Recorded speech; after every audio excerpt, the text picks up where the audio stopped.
They say that only parents truly know love. It is often said that a parent's love for their kids is something you have to experience firsthand, in order to understand.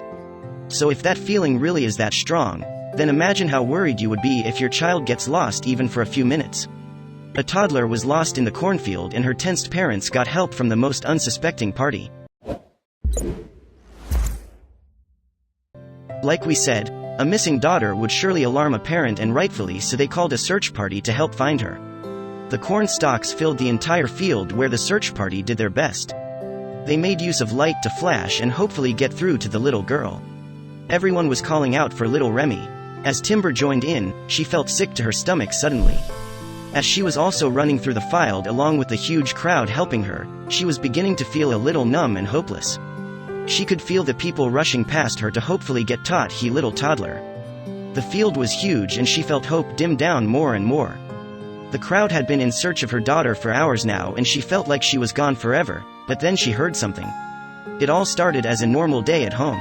Timber was going about running her daily errands. There was no sign of the day turning so eventful in the worst possible manner.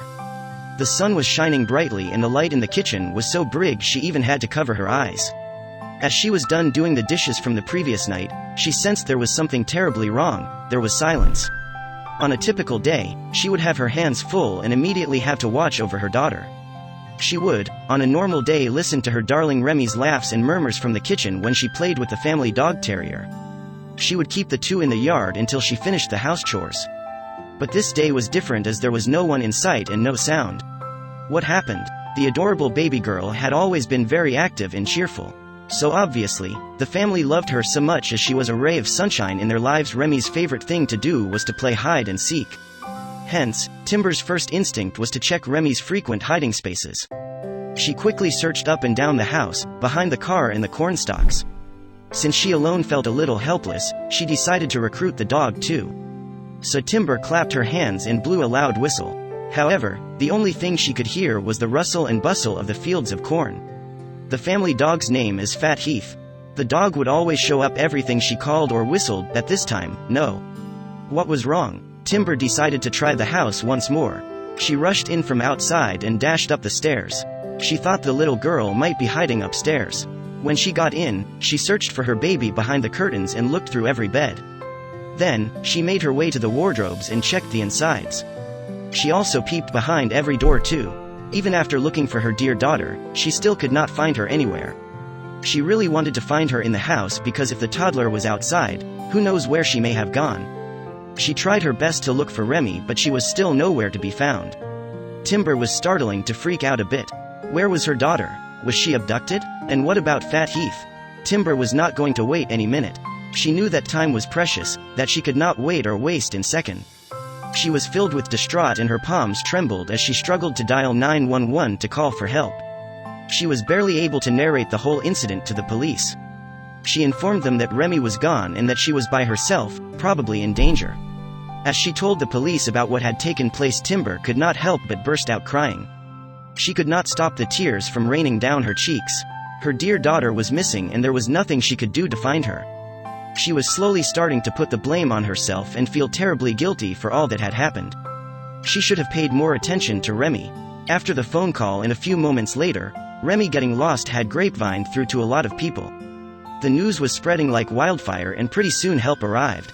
After Timber finished with her 911 phone call, there were about 100 officers and volunteers that arrived in the family's farm. Days soon turned to night, so the crowd had to make use of torchlights. It was also getting a little chilly at night, so that volunteers had to wear their jackets and sweaters. It was going to be a very long night of desperately looking through the cornfield to find little Remy. Timber was getting a lot of kind words and optimistic messages. However, since her baby was still missing, they were of no help to her. She still could not rid herself of the guilt. It was stressful and emotional. We were all out there just walking back and forth, from one end to the other, yelling her name, revealed John Paul Kopp, who is a close friend of the family. Indeed, it must have been stressful because even after hours passed, there was still no sign of her. The police, the people from the neighborhood, friends and family plus even strangers helped look for Remy. Crowd of people were all looking for Remy. They were passing by one another, looking high and low to get at least a trace of the little girl. Timber was getting more tired as it was stressful emotionally and physically.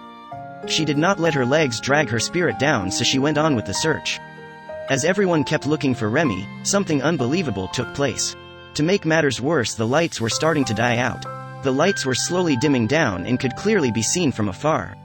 Timber was about to talk to John, her friend, but just then she realized that he was not there and it was getting really dark in the cornfield. She could literally hear her heart pounding. "You don't hear well in the corn either," a witness states. "So, when someone's yelling your name, I mean you hear them, but you don't know where it's coming from," reveals the volunteer. Timber also had to keep her torch down after realizing that they would not find her baby that night. There was absolutely nothing left they could do, so her tears began to fall. Even the sheriff told everyone that it was enough for the night. Timber clearly was not able to get a good night's sleep that evening. She, as any ordinary parent would, spent the whole night restless and wondering where her baby girl could be. She was alert and armed of every sound she heard, hoping and wishing it would turn out to be Remy. When morning came, she could see people gathering in her yard once again, some same, some new. She went to pick up Fat Heath's water bowl, and then suddenly she heard a chopper's noise that presumably came from rising a distance. It turns out, there were 2 helicopters hovering above her in the air. The helicopter were slowly approaching the field, and they were actually there to help them look for little Remy. Timber's hope was sparked once again. So after the first day ended, it was another day for the crowd of volunteers to come together in the cornfield for another day of searching. They began to search for the little girl again, calling her and asking for her. Timber's brother named Quinlan took his care from Kentucky to Missouri so that he could help locate Remy. Timber then revealed a weird fact about the cornfield. "The cornfields are like razor blades, cutting you, especially for a child," she revealed. So this could turn out to be truly dangerous for the health of the toddler. Who knows? She might have gotten cut from running around in the field all day, right? So Quinlan went through the field to look for his darling niece and did not want to lose hope. He then heard a loud bark from nearby. Since he did not want to let any sound out, Quinlan had to stop himself from walking.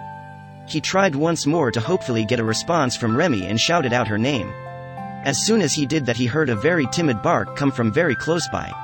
Since the sound of the barking was a little too low, he could not tell where the source was coming from. He then decided that it would be better if he rushed towards the source of this noise. He thought it might be better if he tried going towards the origin of the bark. He hurriedly stormed through the cornfield, brushing the stalks away from himself to avoid cuts. And he was in such a hurry that he ended up falling to the ground during all this. As he walked into the field, about 30 minutes had passed by. He could not believe his eyes when there was Remy resting on the ground, not moving at all. She must have crawled and walked throughout the night, so her whole body was covered in dirt. She had leaves and dust on her hair, plus her pants were covered in mud too. There was another surprising thing that the dear uncle discovered. Right beside little Remy was faithful old Fat Heath, sitting as if he was guarding her. Quinlan quickly took her off of the ground where they had made a bed of some sort out of leaves. Fat Heath was right behind Quinlan as they tried going back home. Remy was not awake, and so Quinlan was very scared. Remy finally reunited with her dear mother Timber. But it was certainly not the reunion that Timber had been anticipating. Her daughter was not awake and her nerves got to the poor mom. She quickly rushed Remy to get admitted to the Black River Medical Center. She was asleep whenever they picked her up. She was definitely exhausted and hot, explained Timber. Timber too had become quite exhausted from all the running around and searching. However, she still had a lot of guilt as to what happened to her dear daughter. She thought about all the possibilities that could have happened to her baby if not for faithful Fat Heath protecting her for about 12 hours. She waited for her medical results. Remy's body showed that she had become quite the meal for insects and bugs. There were rashes all over her body and bug bites spread all over the tiny body too. "I've never seen that many mosquito bites on anyone before," revealed Timber. All thanks to Fat Heath, little Remy was not the subject of torture as the dog remained by her side and protected her at all cost. Timber's mind ran wild and she was imagining all the horrific scenarios that could have happened to baby Remy. What if Fat Heath had not gone with her? If the family dog had not been there with her, she certainly could have been exposed to an even dangerous incident. They say a dog is man's best friend, and Fat Heath certainly proved his loyalty. Remy was nursed back to health and now she is well and good. Her fortunate fate was clearly due to Fat Heath, the terrier.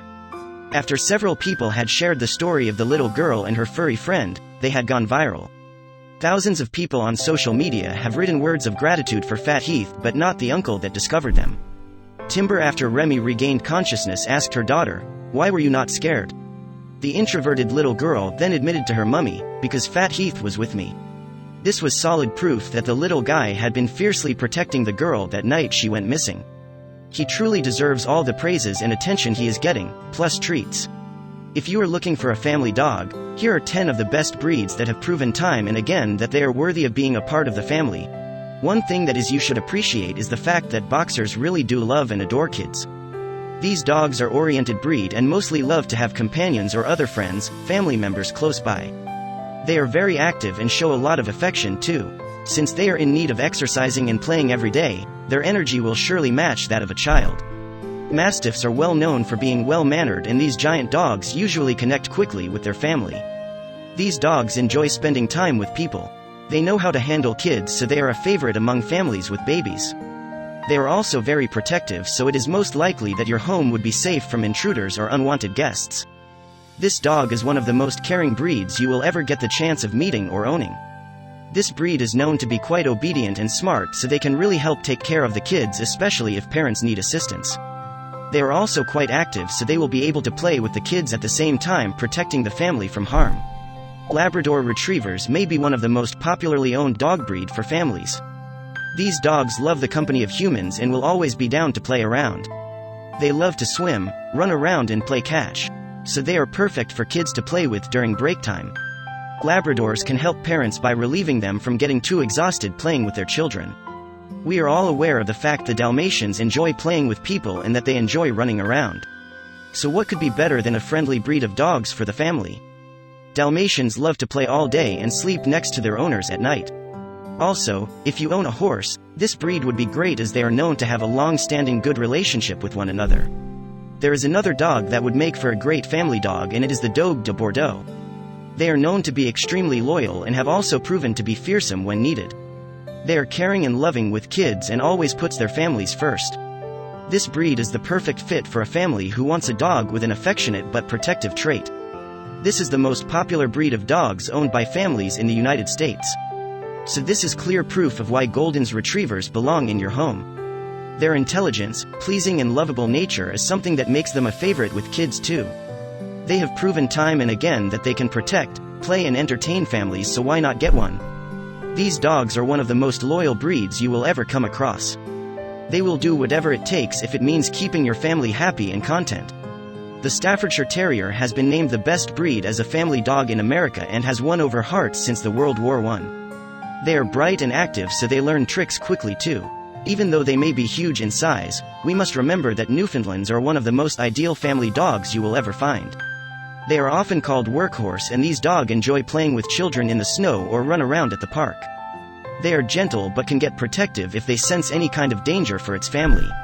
Well, if we are talking about different breeds, we cannot miss out on mixed breeds too. If ever you find yourself in the midst of discussing about getting a new family pet, look no further than the amazing mutt. They are big in size, so they can scare away stranger, but are active and strong to play around all day with the kids. Great, right?